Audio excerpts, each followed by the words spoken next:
truth is going to come out. We promise you the entire truth. Uddhav Thackeray, hear me loud and clear. The entire truth, Uddhav, the entire truth will come out. नमस्कार दोस्तों, Sushant Singh Rajput case में नित नए मोड़ देखने को मिल रहे हैं। मुंबई पुलिस की खोखली इन्वेस्टिगेशन के बाद अब सुशांत सिंह राजपूत के पिता द्वारा एफआईआर कराए जाने के बाद बिहार पुलिस ने इस मामले की जांच अपने हाथों में ले ली है और मुंबई में इन्वेस्टिगेशन शुरू कर दिया है। अगर सुशांत सिंह राजपूत ने सुसाइड नहीं किया है या उसे सुसाइड करने पर मजबूर किया गया था या फिर उनका मर्डर हुआ है तो जांच होना तो ज़रूरी है ही। और वैसे भी धीरे धीरे अब इतनी सारी नई चीज़ें निकल कर आ रही हैं कि अब ये पूरी तरह से साफ होता जा रहा है कि ये मामला वैसा है नहीं जैसा कि मुंबई पुलिस इसे बनाने की कोशिश कर रही है। नई नई थ्योरीज के बीच एक अहम थ्योरी जो मैंने कहीं से पढ़ी उसे मैं आपके संज्ञान में लाना चाहता हूं। ये जो कहानी मैं आपके साथ शेयर करने जा रहा हूं ये केवल एक सोच है कि ऐसा हो सकता है। इसकी कोई पुष्टि नहीं की जा सकती है फिलहाल, लेकिन इस एंगल पर यदि इन्वेस्टिगेशन टीम ध्यान देती है और इसमें कुछ भी सच्चाई निकलती है तो बहुत से नामी चेहरों के मुखौटे उतर जाएंगे। ये पोस्ट पिछले कई दिन से सोशल मीडिया पर चल रही है। इस पोस्ट के मुताबिक 9 जून 2020 को सूरज पंचोली ने दिशा सालियान को अपने पेंट हाउस में पार्टी है कह के आमंत्रित किया, लेकिन क्योंकि दिशा सालियान की सूरज पंचोली से कुछ अनबन चल रही थी तो उसने वहां जाने से मना कर दिया और इस बात की पुष्टि खुद दिशा के एक फ्रेंड पुनीत वशिष्ठ ने किया था। अब मना करने के बावजूद दिशा 8 बजे पेंट हाउस में चल रही पार्टी में पहुंचती है। इस पोस्ट के मुताबिक पार्टी में महाराष्ट्र के सीएम उद्धव ठाकरे के बेटे आदित्य ठाकरे, सिद्धार्थ पिठानी, संदीप सिंह, रिया चक्रवर्ती का भाई शौमिक चक्रवर्ती, अरबाज खान और दूसरे बॉलीवुड के लोग मौजूद थे।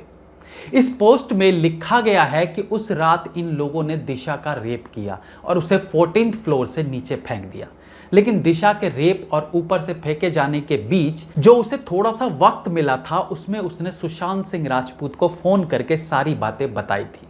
अब इन सारे लोगों को ये बात पता चल जाती है कि दिशा ने ये बात सुशांत सिंह को बता दी है। अब सुशांत सिंह ने ये बात संदीप और रिया को बताई।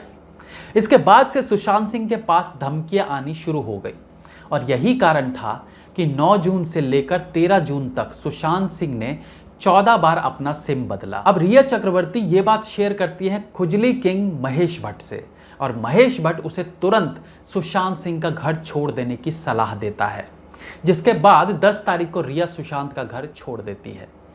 यह गुत्थियां मिलती दिखती हैं। 9 तारीख को दिशा की मौत और 10 को रिया का घर छोड़ना और सुशांत का नंबर ब्लॉक कर देना, सब कनेक्टेड सा प्रतीत होता है। अब आगे बढ़ते हैं। सुशांत का रिया से इसलिए झगड़ा हुआ कि वो दिशा को इंसाफ दिलाना चाहता है, लेकिन रिया इसके लिए हाँ नहीं करती, उसे सपोर्ट नहीं करती, क्योंकि इस मर्डर कांड में खुद रिया का भाई शामिल था।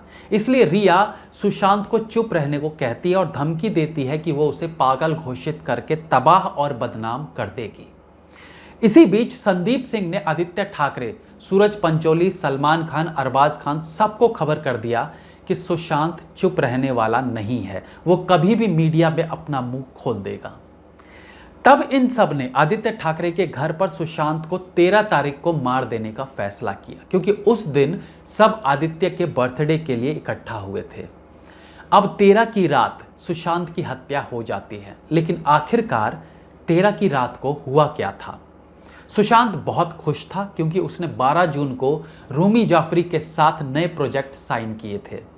रूमी जाफरी ने ई टाइम्स को दिए इंटरव्यू में बताया था कि जून के फर्स्ट वीक में ही हमारी डील हो गई थी और सुशांत को कॉल करने पर रिया ही फोन उठाती थी। सुशांत सिंह राजपूत ने उसी प्रोजेक्ट को मिलने की खुशी में 13 जून को पार्टी दी थी। रात 10:20 के आसपास कुछ देर को आदित्य ठाकरे भी उस पार्टी में शामिल हुए थे, जिसकी फुटेज सुशांत सिंह की बिल्डिंग के सामने वाले बिल्डिंग के सीसीटीवी कैमरे में कैप्चर हुई थी। पार्टी के बाद सुशांत के कुत्ते के गले वाले बेल्ट से उसे मारा गया था। सुशांत की पोस्टमार्टम और वाइसरा रिपोर्ट में डेथ का टाइम नहीं बताया गया है। अब ये सोचने वाली बात है कि जिस मर्डर में सीएम का बेटा इन्वॉल्व हो, सलमान खान जैसी शख्सियत इन्वॉल्व हो, उसकी जांच सीबीआई को कैसे दे दी जाएगी। ये सारी कहानी इस पोस्ट में लिखी गई थी। अब इस पोस्ट को लेकर मन में कई विचार आते हैं और कुछ ना कुछ सच्चाई इस पोस्ट में होनी चाहिए। उसके कई रीजन भी सामने आते हैं। सबसे पहली बात, इतना बड़ा हाई प्रोफाइल केस जिसमें मुंबई पुलिस द्वारा बहुत सी इंपॉर्टेंट बातों पर पर्दा डाल दिया जाता है। आजकल छोटे छोटे केसेस पर भी सोशल मीडिया में आवाज उठती है तो वो केस सीबीआई के हवाले कर दिया जाता है। यहाँ तो सोशल मीडिया पर आवाजें भी उठी और मामला भी एक बॉलीवुड स्टार का था। तब भी इस मामले में इतनी लापरवाही कैसे की जा रही है?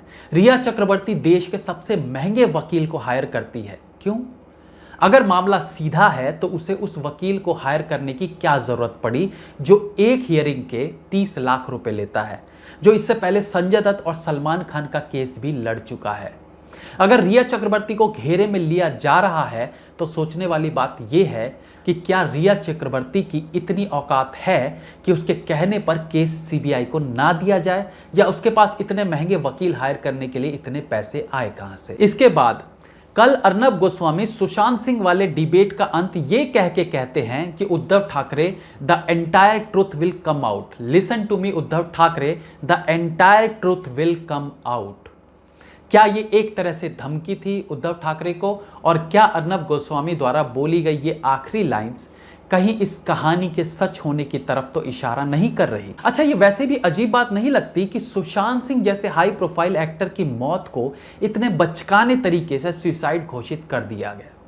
हालांकि जब तक इन्वेस्टिगेशन चल रही है इस पर कुछ नहीं कहा जा सकता, लेकिन जिस प्रकार से कुछ अंदरूनी राज बाहर निकल रहे हैं वो कहीं ना कहीं एक सवाल उठाते हैं कि इस कहानी में कम या ज्यादा कुछ सच्चाई तो जरूर हो सकती है। सिद्धार्थ पिठानी का अर्नब के शो को छोड़ के चले जाना, उसका कहना कि वो खुद सुशांत को मेडिसिन देता था लेकिन नहीं जानता कि मेडिसिन किस चीज के लिए थी, उसकी एक्स गर्लफ्रेंड अंकिता लोखंडे का बयान कि सुशांत सिंह कभी सुसाइड का सोच भी नहीं सकता, इवन उसका कहना था कि कोई सुसाइड कैसे कर सकता है, मैं तो केवल 15 मिनट में सुसाइड करने वाले का माइंड चेंज कर सकता हूं। बहुत से सवाल, बहुत से जवाब और बहुत से राज धीरे धीरे बाहर आ रहे हैं।